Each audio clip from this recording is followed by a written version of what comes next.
I'm here at the Brockville Aquatarium to tell you about orca whales. Orca whales, also known as Orcinus orca, are also known as the killer whale. They are apex predators, also known as the wolves of the sea.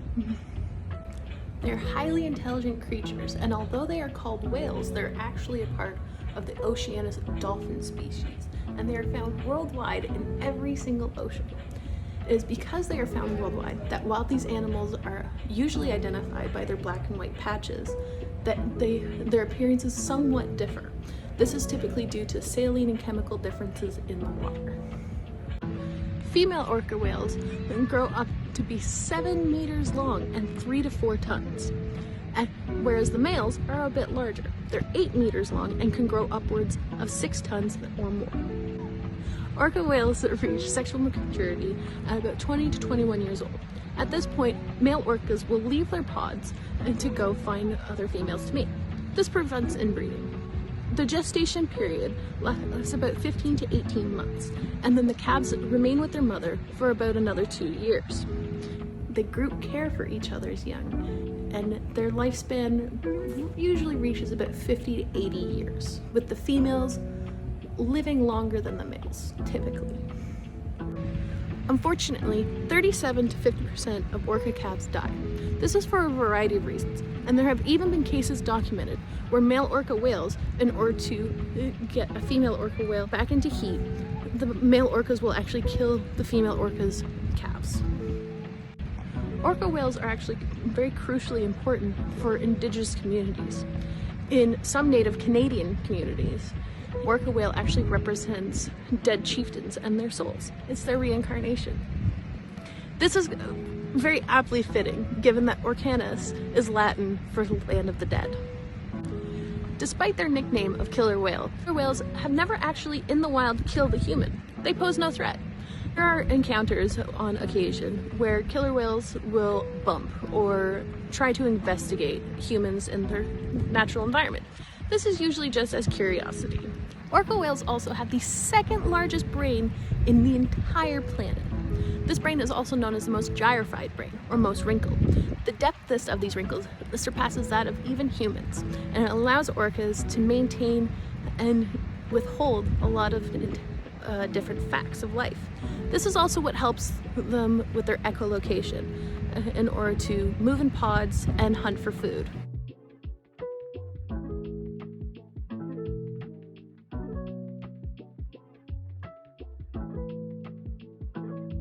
Orca whales are at the top of their food chain.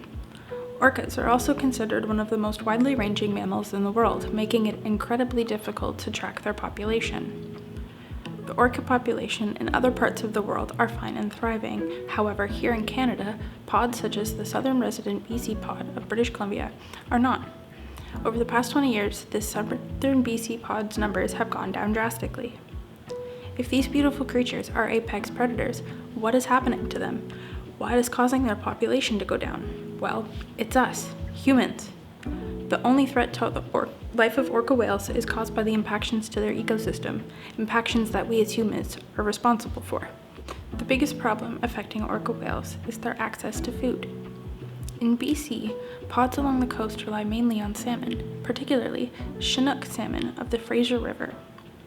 Something that's not obviously connected is the controversial Trans Mountain Pipeline. This oil pipeline is an on-land project that affects salmon access to and from this river. 2 rivers south of Vancouver have already been dammed, causing the population of salmon to decrease in this area already twice before. Not only is access to their food a problem we created, but we also create a large impact when it comes to fishing and waste.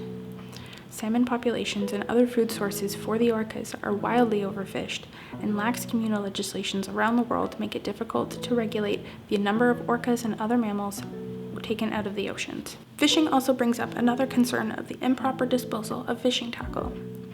Broken lines, nets, and hooks end up in the water, causing a huge health concern. Orcas have been reported to get stuck in stray nets and even swallow broken hooks. All marine life is affected by trash littered into the oceans. Human beings have been using the ocean as a dumping ground for generations. Countless rescues and marine life centers have helped with the recoveries and restoration for all aquatic and non-aquatic species alike. Most injuries that have occurred have been from animals getting tangled in the plastics or fishing wire. Humans have caused damage not only through physical garbage, but from chemical runoff as well. Chemical pollutants in the water cause every life form in the ocean to ingest these chemicals. Not only are the orcas' habitats affected, but their toxins build up in their systems as they ingest from their food source. The buildup of these chemicals over time causes the reproductive and immune systems to be impaired. Not only are these chemicals killing these majestic and beautiful creatures, but they are not able to reproduce and replenish the loss. The last impaction that orcas have due to human interaction is noise pollution. Orcas rely heavily on their echolocation and hearing to navigate. This has been made more difficult recently due to boat traffic and, in even some cases, military activities. Off the coast of BC, for example, the military and other anglers often use sonar equipment, which affects the orcas' abilities to hear, navigate, and hunt for their prey. Lack of resources caused by human disruption into their ecosystems, not to mention international human activity like hunting, is still practiced in some areas of the world.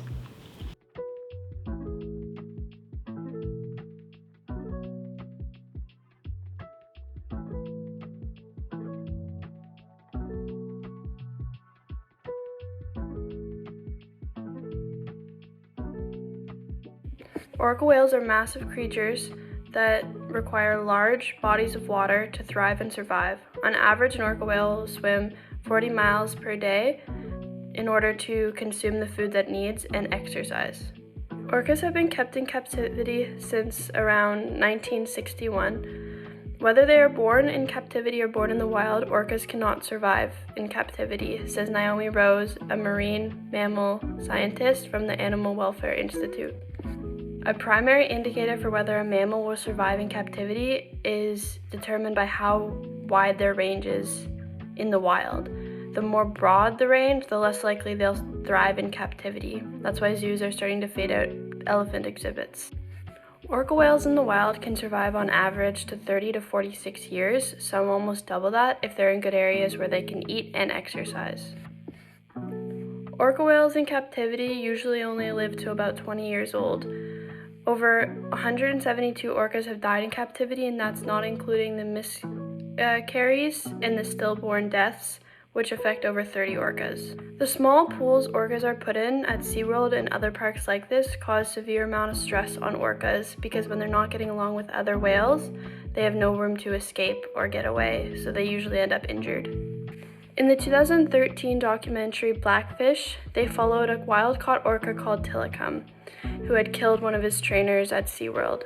SeaWorld specialists and trainers explained that Tilikum's stress led to his aggression towards humans. SeaWorld documented between 1988 and 2009 over 100 instances of their orcas becoming aggressive towards the trainers. People either don't know or forget that orcas have tight family bonds. In the wild, they usually stay with the same group they were born into for life. Whenever they're put in captivity, they aren't able to make these bonds, and when they're captured from the wild, they lose these family bonds. This is one of many reasons why orcas should not be kept in captivity. When the orcas don't have these bonds, they get stressed and overwhelmed more easily, causing aggression towards trainers and other orcas. There's also the fact that because of how small the pool they are put in, they don't have the wide range they need to swim. That's another reason why they pass away so soon, because they're not getting their daily exercise, and they're also becoming very aggressive towards other orcas, which weakens them. Another problem with keeping orcas in captivity is anyone thinks that they can breed them. A lot of orcas, when they're bred in captivity, come out to have stillborn deaths or miscarriages. There was also an incident at one of the facilities where an orca and her son were being held in captivity, and they actually bred the mother with the son. This would never happen in the wild. Captive mothers have also been documented on attacking or rejecting their newborn calves. In captivity, females have also been known to be bred at around 8 years old, which is very young for an orca. In the wild, they usually don't start producing until age 15. Also in captivity, after a mother orca has given birth, They usually separate the mother and the calf and sell the calf to different facilities in order to make money, but in the wild, orcas usually stay with their mothers for their entire lives.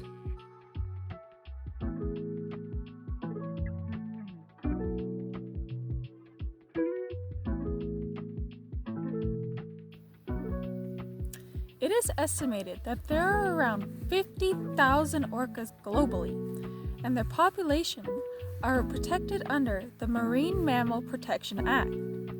But recent decades have shown many populations decreasing in size, and has even led to some populations becoming endangered. As mentioned before, the southern resident orcas are one of the most affected populations. It is estimated that this residence of orcas started with 140, but only consist of around 75 individuals now. This categorizes this residence as endangered. The primary threat to this group of orcas is the decrease in their food supplies. Due to human activity, the waters are becoming polluted. This pollution is contaminating the prey and the orcas. Also, the increase in water vessels is making it harder for orcas to locate their prey by their echolocation.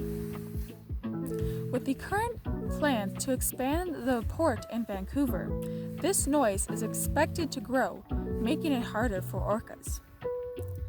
This expansion will also increase the amount of pollution in the water. In 2018, the Government of Canada created the 5-year, $167.4 million whale initiative.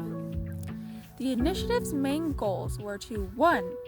Improve the prey availability, 2. Reduce the noise disturbance created by water vessels, 3. Enhance monitoring of underwater and air, 4.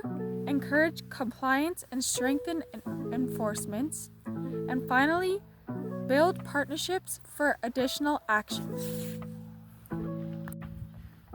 In order to achieve the first goal, the amount of salmon that is allowed to be fished was reduced, and certain areas where the orcas forage for their prey were closed to fishing. To achieve the second goal, vessels must keep a minimum of 200-meter distance from orcas. Vessels were asked to keep away from foraging areas. Vessels were asked to slow down when entering certain areas. To achieve the third goal, hydrophones were placed in order to listen to the noise that occurs within orcas' main habitat. And there was an increase of aerial patrol to monitor vessel traffic whilst using technology to collect data on pollution. To achieve the fourth goal, education was given to recreational boaters to teach them how to reduce their negative impact while boating. New fishery officers were also hired to patrol waters to monitor whether rules are being followed. A whale portion was also added to the boating license test, and more rules were created to help reduce the amount of contaminants affecting orcas. Finally, to achieve the fifth and final goal, the government is working with many groups and organizations to develop additional measures in order to help these orcas make a recovery. With this initiative and further research, the southern resident orcas should make a recovery. Climate change is increasing the temperature of water and is causing orcas to migrate further north, as this is where their prey can be found. But this migration is causing environmental implications. The presence of orcas is causing other species to decrease in number. Other species are trying to adapt to the presence of orcas and use the ice to hide from them. Now that the ice is melting, this prey is more exposed and vulnerable. With climate change becoming worse every year, orcas are not expected to move back down south anytime soon. As for orcas in captivity, new laws are beginning to arise to fight this captivity. In California, legislators and organizations voted to enact a law that prohibits the breeding and importing of new orcas into captivity. This followed SeaWorld's 2016 announcement that they will no longer breed orcas and no longer import or export orcas. If more laws are continued to put into place globally, the captive orca population will no longer exist. The sooner these laws are put into place, the better. Therefore, orcas and other species need our help. We humans need to understand how our actions are affecting the planet and its wildlife. We created the problem, so let's solve it.